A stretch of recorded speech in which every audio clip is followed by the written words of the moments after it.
आज है 21 नवंबर 2025। चलिए शुरुआत करते हैं डेली हिंदी न्यूज़पेपर एनालिसिस की, धना की, जिसके अंदर हम लोग दैनिक जागरण के राष्ट्रीय संस्करण, अमर उजाला, हिंदुस्तान, जनसत्ता, बिजनेस स्टैंडर्ड आदि महत्वपूर्ण अखबारों से हम लोग आपकी परीक्षा की दृष्टि से महत्वपूर्ण खबरों को देखते हैं। आज का पहला आर्टिकल जो परीक्षा की दृष्टि से महत्वपूर्ण है, राज्यपालों व राष्ट्रपति के विधेयकों पर मंजूरी के लिए कोर्ट नहीं तय कर सकता समय सीमा। प्रेसिडेंशियल रेफरेंस पर संविधान पीठ ने 14 सवालों में से 11 पर दी सर्वसम्मति से राय। कहा, सुप्रीम कोर्ट संविधान के अनुच्छेद 142 के तहत विधेयकों को स्वतः स्वीकृति का आदेश नहीं दे सकता।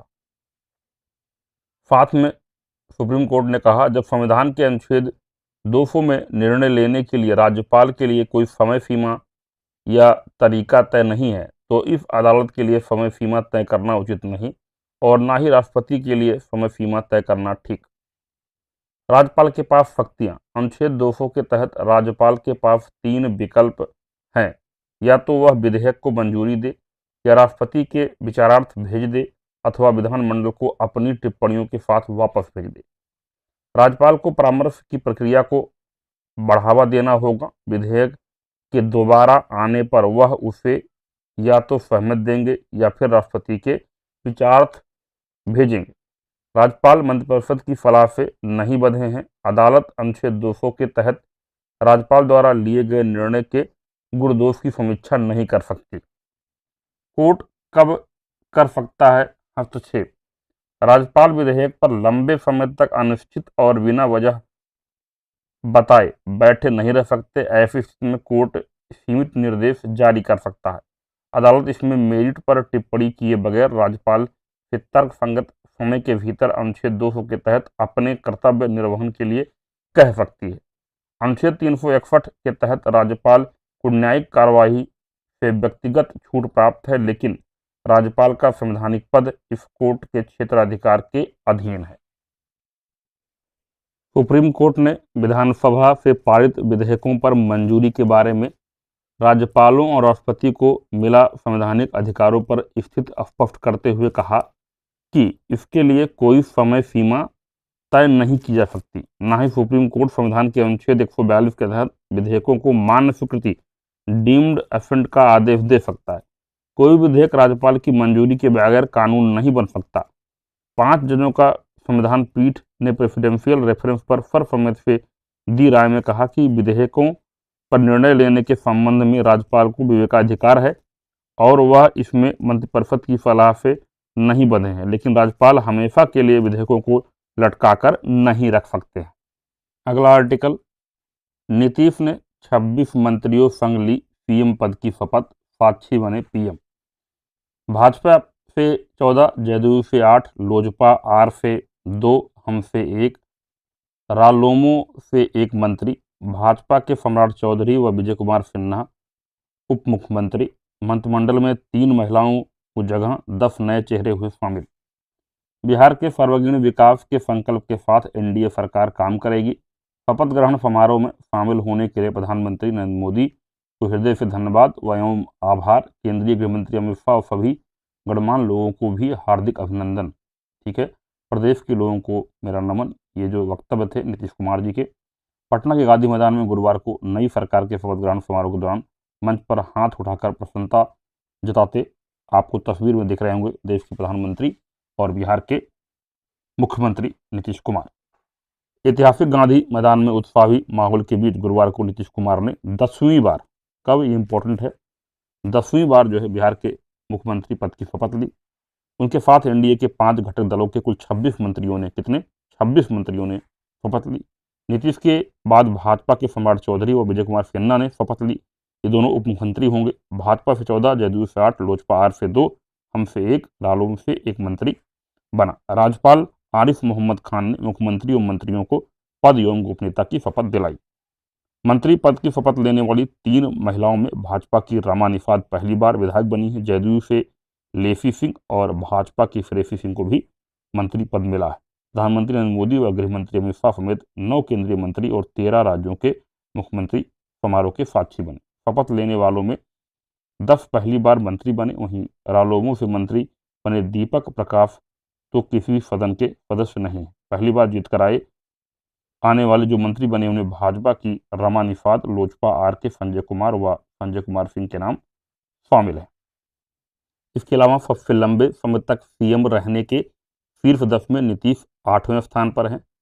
बिहार के सबसे लंबे कार्यकाल वाले सीएम पहले ही बन चुके हैं नीतीश। ठीक है, तो बिहार के मुख्यमंत्री के तौर पर शपथ लेते हुए नीतीश कुमार आप देख सकते हैं मार्च 2000, नवंबर 2005, नवंबर 2010, फरवरी 2015, नवंबर 2015, जुलाई 2017, नवंबर 2020, अगस्त 2022, जनवरी 2024 और अब नवंबर 2025 में। देश के सबसे लंबे कार्यकाल वाले मुख्यमंत्री नंबर 1 पर पवन कुमार चामलिंग सिक्किम के 12 दिसंबर 1994 से 26 मई 2019 24 साल जो है 165 दिन ये मुख्यमंत्री रहे थे। नवीन पटनायक उड़ीसा के 5 मार्च 2000 से 12 जून 2024 तक 24 साल 99 दिन ये रहे थे। ज्योति बसु बंगाल के 21 जून 1977 से 5 नवंबर 2000 तक 23 साल 137 दिन रहे थे। गेगोंग अपांग अरुणाचल प्रदेश के 18 जनवरी 1980 से 19 जनवरी 1999 तक 22 साल 250 दिन। लाल थन हवाला मिजोरम के 1984 से 1998 के बीच 22 साल 60 दिन। वीरभद्र सिंह हिमाचल प्रदेश 1983 से 2017 के बीच 21 साल 13 दिन। माणिक सरकार त्रिपुरा मार्च 1998 से 2018 19 साल 363 दिन। नीतीश कुमार बिहार के नवंबर 2005 से अब तक। एम करुणानिधि तमिलनाडु जनवरी 1989 से मई 2011 18 साल 362 दिन। प्रकाश सिंह बादल पंजाब के मार्च 1970 से मार्च 1977 के बीच 18 साल 250 दिन। अगला आर्टिकल जो परीक्षा की दृष्टि से महत्वपूर्ण है, अमेरिका से मिलेंगे एक्सकैलिबर गोले व जेवलिन मिसाइल। अमेरिका ने भारत को 825 करोड़ रुपए के हथियारों की बिक्री को दी मंजूरी। भारतीय आयात पर टैरिफ लगाने के बाद पहला बड़ा रक्षा खरीद समझौता। तो अमेरिका ने भारत को 216 एक्सकैलिबर प्रिसीजन गाइडेड आर्टिलरी गोले M98 2A1 100 FGM 148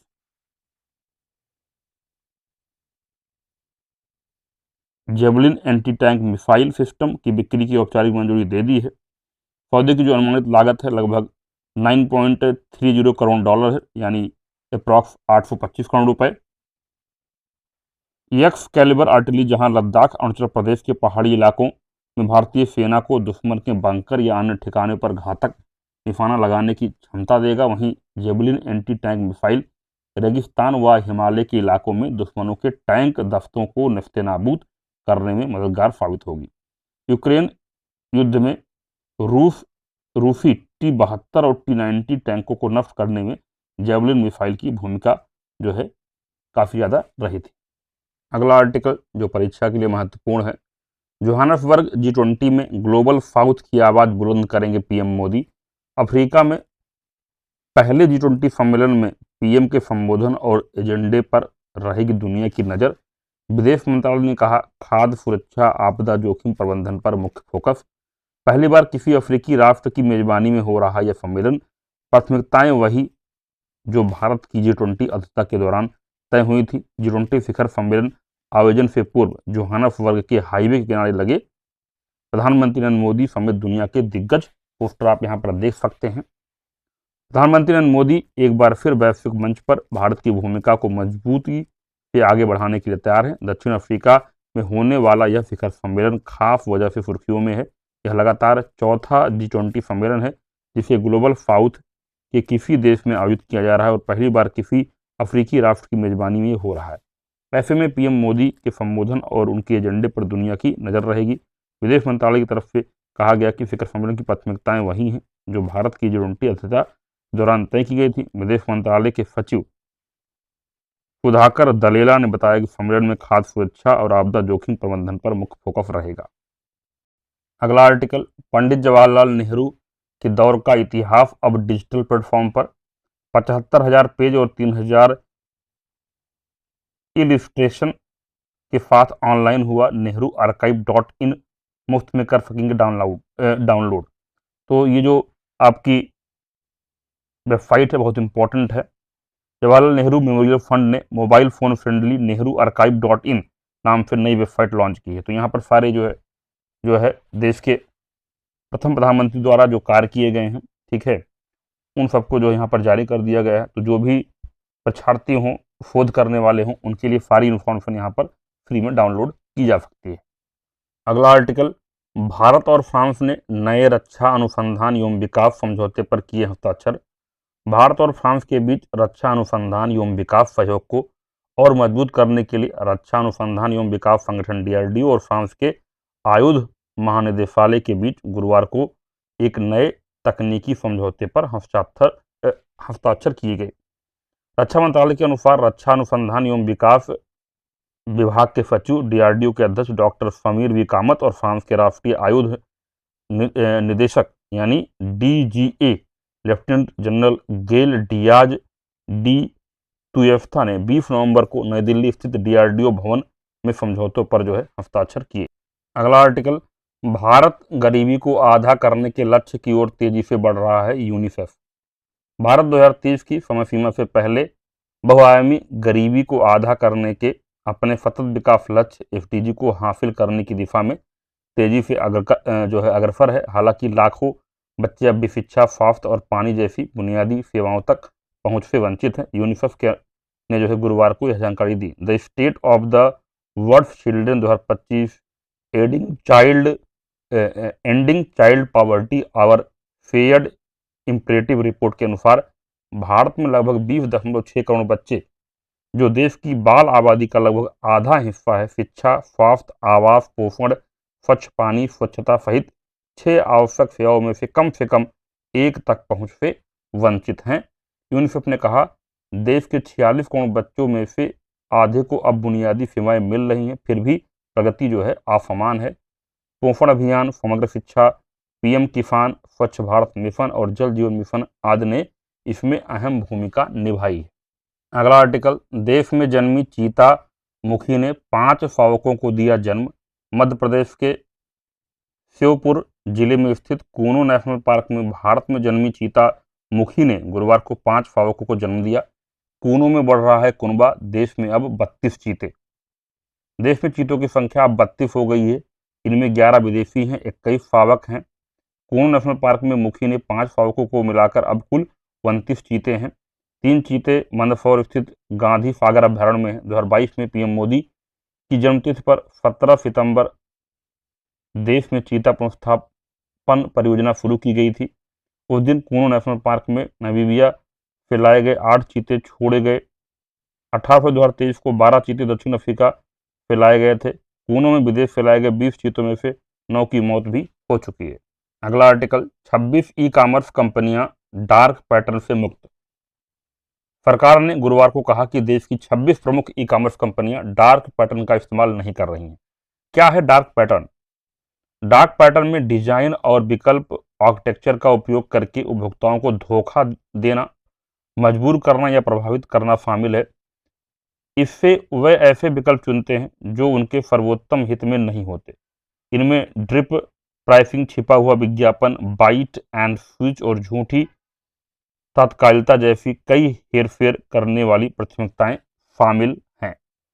अगला आर्टिकल, 2031 तक भारत में होंगे 1 अरब से ज़्यादा 5G सब्सक्राइबर। 2025 के अंत तक देश में 5G सब्सक्राइबर की संख्या 39.4 करोड़ हो जाएगी, जो कुल सब्सक्रिप्शन का 32% होगा। अगला आर्टिकल, समुद्रयान की तैयारियां पूरी, समुद्र के रहस्यों को खंगालेगा भारत।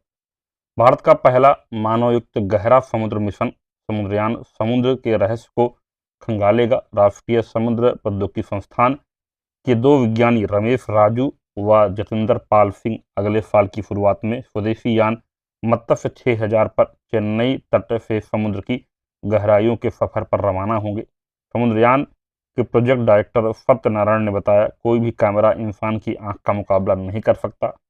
इससे गहरे समुद्र तल के बारे में बहुत कुछ पता चलेगा। सिर्फ अमेरिका, रूस, चीन, जापान और फ्रांस के पास इतनी गहराई में खोज करने की क्षमता है। समुद्रयान की सफलता के साथ भारत भी इन चुनिंदा देशों के ग्रुप में शामिल हो जाएगा। मत्स्य 6000 अगले साल की शुरुआत में वैज्ञानिकों को 500 मीटर की गहराई तक ले जाएगा। वैज्ञानिक 2027 में इस गहराई से 10 गुना अधिक गहराई में गोता लगाने की योजना बना रहे हैं। तो इसी के साथ आपका डेली हिंदी न्यूज़पेपर एनालिसिस जो है आज का समाप्त होता है। वीडियो को लास्ट तक देखते हुए पहुंचे हैं तो कमेंट करें आई हैव डन इट, साथ में वीडियो को लाइक और शेयर करना मत भूलिए, ठीक है। और इन करंट अफेयर्स को पीडीएफ के रूप में प्राप्त करने के लिए, पिक्स के रूप में प्राप्त करने के लिए टेलीग्राम को जरूर ज्वाइन करें। वीडियो देखने के लिए बहुत बहुत धन्यवाद।